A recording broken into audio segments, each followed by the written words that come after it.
everybody wants to get united. Like, what we gotta do is meet everybody on 149th Street at the bench. 3 tips to help you master filling in your graffiti. That's gonna be what we talk about in today's video. Now, over the next few weeks, we're also gonna kind of take this lesson a bit further, analyzing different artists, but also ending with a color theory tutorial. That way you guys will have all the tools you need to confidently fill in your graffiti. Tip number 1, go into your graffiti with a color harmony in mind. So color harmonies are essentially different pairings, different families of colors that you can put together in such a way that typically looks really good. But to give you a quick look at it, here on Procreate and in various websites, you'll be able to look at a little something like this, where you can pick your color harmony, in this case complementary colors, and then it'll show you, as you move around, different kinds of complementary combinations. So here we're choosing this orange, and then right across from it is blue. That's a complementary color scheme, 2 colors that are right across from one another on the color wheel. Split complementary has you choose one dominant color, in this case green, and then you go right across from that color in the color wheel, which would be right between the blue and the purple, but then you go over slightly, which is where we get this magenta down here, or where we get this blue. Analogous color schemes are 3 colors that are beside one another on the color wheel, as to where triadic color schemes are 3 colors that are equally spaced on the color wheel. And then monochromatic color schemes is essentially one color that changes in value and saturation. But check this out, I said that this was a triadic color scheme, right? So that means that we're looking at 3 different colors. We're looking at a purple, which we see in the fill-in, we're looking at an orange, which we also see in the fill-in, and then we're looking at a very bright lime green, a really beautiful one,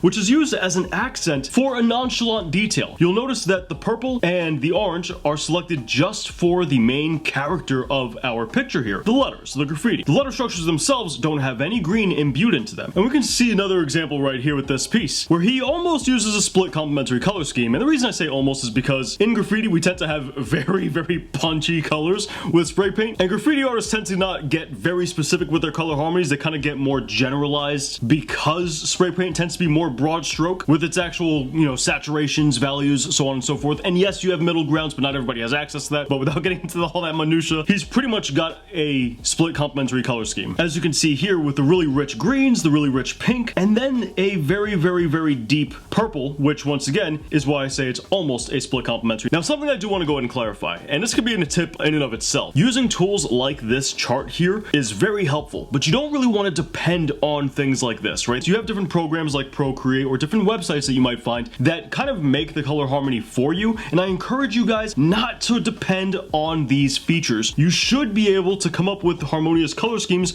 on your own, and if you're not able to do that, it's something that you're going to want to study. This isn't to say never use the sites or never use these features like we have on Procreate, but rather gain the information. That way you yourself become a more capable artist, and then use these other things more as a tool, as a way to assist yourself, or if you're just learning, use them as a way to check your work. That way you can really empower your own growth and your own progression in the art form by learning this stuff for yourself. If you guys are trying to learn graffiti and you've been struggling a bit, then check out our book in the description down below. It'll teach you all graffiti's fundamentals. It's great for people just getting into art form, and just as good for people very experienced in graffiti. It's got plenty of illustrations and goes into massive amounts of depth on each of graffiti's fundamentals, so it'll give you all the tools you need to make the progress you're looking for. We have digital ebooks on our online store, theartistblock.inc, with physical copies over on Amazon. I got a link to both those in the description down below. Tip number 2, contrast is what allows your graffiti to pop. And this is true of just about every single art form. You need some kind of contrast for things to really stick out. Doesn't matter if you're doing graffiti or if you're doing comic book panels, so on and so forth. If we can achieve contrast, then we can achieve depth in just about anything we do. I'll give you an example that even writers can relate to. You would never in a million years hit a white wall with white paint and a silver outline. That just doesn't make sense. Why? Because there's not enough contrast between the wall, your fill-in, and the outline for anybody to really see your name. And you'll see that throwies that really stand out, they tend to have a pretty decent amount of contrast. Now that's a really obvious and extreme example, even though some people do actually end up doing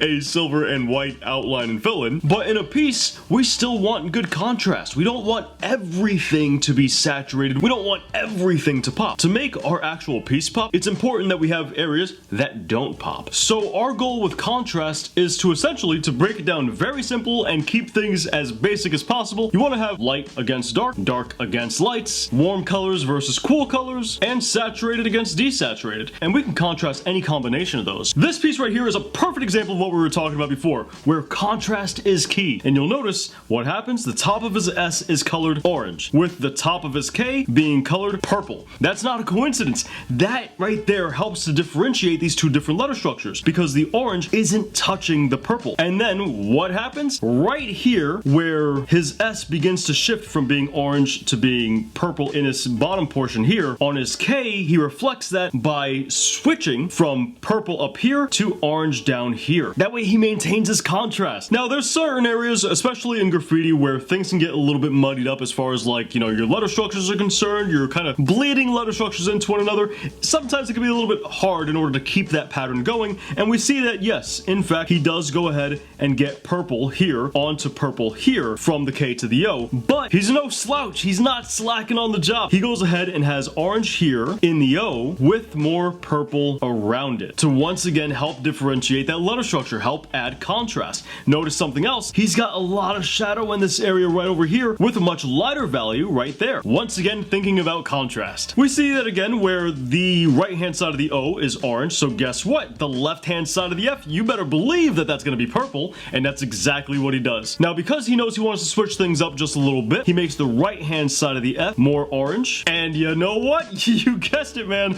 The whole side of the E is then purple. And once again, he's got more shading in this area with very dark blacks, very dark values over here, filling in between the F and the E. That's immediately contrasted by very bright letter structures here on the actual F itself. Tip number 3, choose a key color. Your key color is essentially your main character for your image. It's the thing that all the other colors are there to support. So if I were to go ahead and say I'm doing a triadic color scheme, for example, and I choose red as my main color, then that means green and blue are going to be there to assist my red. So in other words, red will be the most saturated, and then let's say, for example, blue would be a lot more desaturated instead. More like that, as will our green. That way they don't pull as much attention. They're not as much of the focus, and the red can really be the thing that shines. Now, you can do this in plenty different ways. You can do this by making it the color that occurs the most times. You can do this by making it the color that maybe doesn't occur the most, but happens at the focal point. Or you can do it by making sure it's the color that's the most saturated and stands out the most that way. There's a million different ways you can go ahead and make your key color stand out. The point being, that's the color you're focused on. That's the most important color. All of the other colors are there to enhance and support your key color. In this case, I would honestly say that orange is his key color, even though purple might occur more, and even though purple might seem just as prevalent. It's the one that dominates the image with its impact, and it's more saturated than the purple. Alright dudes, that pretty much wraps up today's video. Over the next few weeks, we're gonna double this up with more graffiti videos about color theory, and then we're gonna top it off with a complete color theory guide and tutorial that'll give you all the information you know to confidently fill in your pieces, interior details and all. As always, if you guys are really trying to learn graffiti and you want to make the process a lot easier, take a lot of the confusion out of the process, then check out our book in the description down below. We have digital copies over on our online store, theartistblock.inc, with physical copies over on Amazon. I got a link to both those in the description down below. Also, check out some amazing tutorials right up here for how to do graffiti,